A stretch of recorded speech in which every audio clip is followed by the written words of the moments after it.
Okay, you guys, listen. I just had to cut somebody off from in my life who I've known since I was in the ninth grade, since I was 14 years old. Me and this girl have called each other best friends at one point, sister, cousin, whatever, okay? But over the years, she has demanded of me more than what I could give, more beyond what I would call a friendship, okay? So, be that as it may, at some point during our maturity and just living our lives, she we both had kids. You know, she has a daughter. I have children of my own. She asked me to be her daughter's godmother. And, I agreed. At first, I was a little hesitant. And I told her, because one, I was already the godparent to several different children. And that role means different things to different people. So when I asked her what she thought a godmother was, she basically explained to me that it was someone who spiritually looked after the child, whether the parents are alive or not alive. So, that's what I agree a godparent is. So I agreed to, take on the role and loved every minute of it. But one day, some years ago, I was traveling for work. I live in the Midwest. I was on the East Coast. She lives on the East Coast. She lives in North Carolina, Raleigh, Durham, North Carolina. I was working up north on the East Coast. She checked herself into the hospital because she had an attack from some sort of allergies or something like that. And mind you now, her parents live near her mother and her father. She has all type of relatives that live near her. She calls me, leaves me a message and says, I'm in the hospital and your goddaughter needs somebody to take care of her. So I call her back. I'm like, listen, I'm working, I'm traveling. I know I'm on the same coast as you, but I can't make it.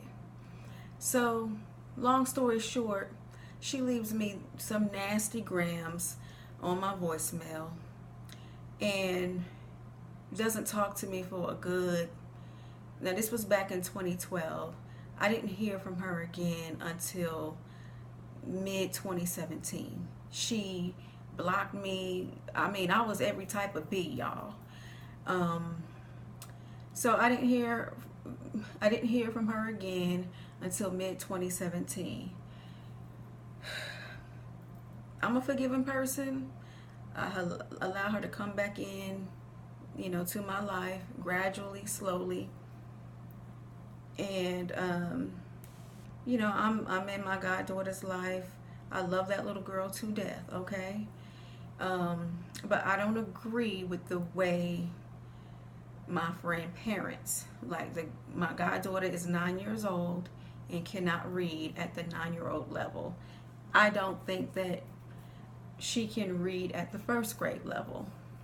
So what I did was one of my favorite authors as a child was Judy Blume and Beverly Cleary. So I bought series, the Judy Blume series, the Beverly Cleary series, and I sent it to her because it's age appropriate. It's exciting for a 9-year-old girl to read books like that. But I noticed that every time I would call, the girl was playing a game like Candy Crush or something like that. I don't know those games. I don't play that kind of stuff on the computer or whatever. I don't know anything about it. But every time I turned around, the girl was playing those type of games. I also bought her fingernail polish and little things that would make her feel good about herself. And my friend would always tell me that my goddaughter was getting bullied. She wasn't doing well in school. And because she was being bullied, my friend pulls her out of school to homeschool. But my friend would call me while I'm at work during the day, want to talk for 2 hours while I'm at work, and have my goddaughter, supposedly she was supposed to be doing some schoolwork, but she wasn't. She was on that game. So I said, I'm trying to talk about it without saying names. So I asked my friend, I was like, well, is goddaughter reading any of the books? Is she writing in the journal that I got her? So I wanted her to be a really good reader and know how to write, know how to structure sentences. That's what you're supposed to do. That's fundamental learning, okay? It wasn't happening. So I got upset and I said, I think she needs to go back to school. She's not doing grade level work. She's falling behind. But, I didn't press the issue because I'm not the parent. Well, long story short, y'all, over the weekend, I get a call that my friend is in the hospital and my goddaughter needs somebody to take care of her. So I need to fly out and come and sit and be with her. No, ma'am. No, I'm 34 weeks pregnant. I got a family of my own. I have responsibilities of my own. And to me, that is not the requirement of a godparent. You don't hop planes and put your own family at financial risk to go fool la la and take care of some foolishness, because of what somebody else is doing. I'm sorry, that is not my responsibility. So I told her, I said, listen, you have this idea of what a godparent is. She was like, absolutely. If you're the godparent, you're supposed to take care of your godchild like you take care of your own child.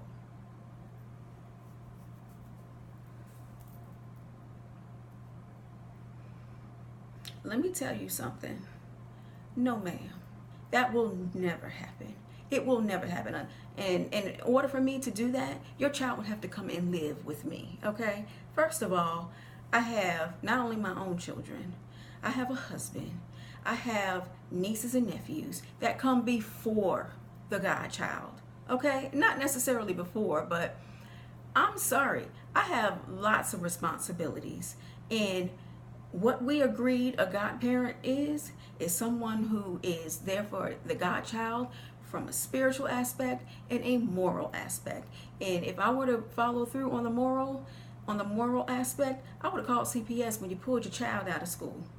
I would call the CPS, get them involved, because you got the girl 9 years old weighing over 100 pounds, getting bullied in school because of it. I mean, there's all types of things wrong with what you're doing. Okay? But don't put that on me. Do not put that on me.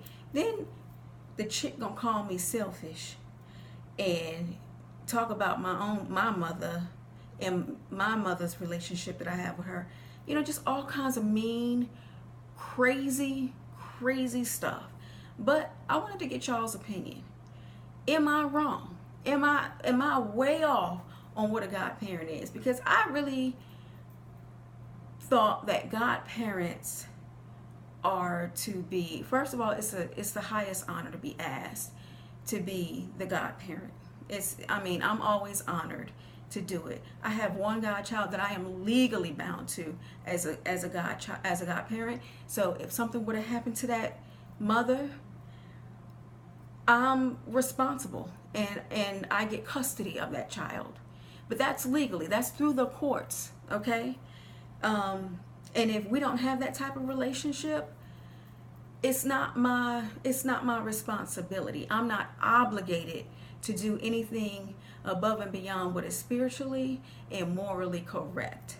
So you guys, I know I got another godmom or two in this group. Tell me your thoughts on what a godparent is. How much or how little should the godparent be involved in the godchild's life? Because maybe I am totally way off. Maybe I have it wrong. Maybe I am being selfish. I don't think so. I don't think so. But let me know. And it's not about money, because I've given money. I would give my last for a child. But what I cannot do is subsidize laziness. Okay, I'm not going into the details of how this woman lives, but I'm sorry, when I work just as hard as, if not harder than anybody else. Okay, I've sacrificed, I've gone without just so I can build and build and build. And other people, while I'm sacrificing and not eating, other people, they want me to feed them. Oh no, that's not gonna happen up in here. But I want you guys to let me know, am I right, am I wrong?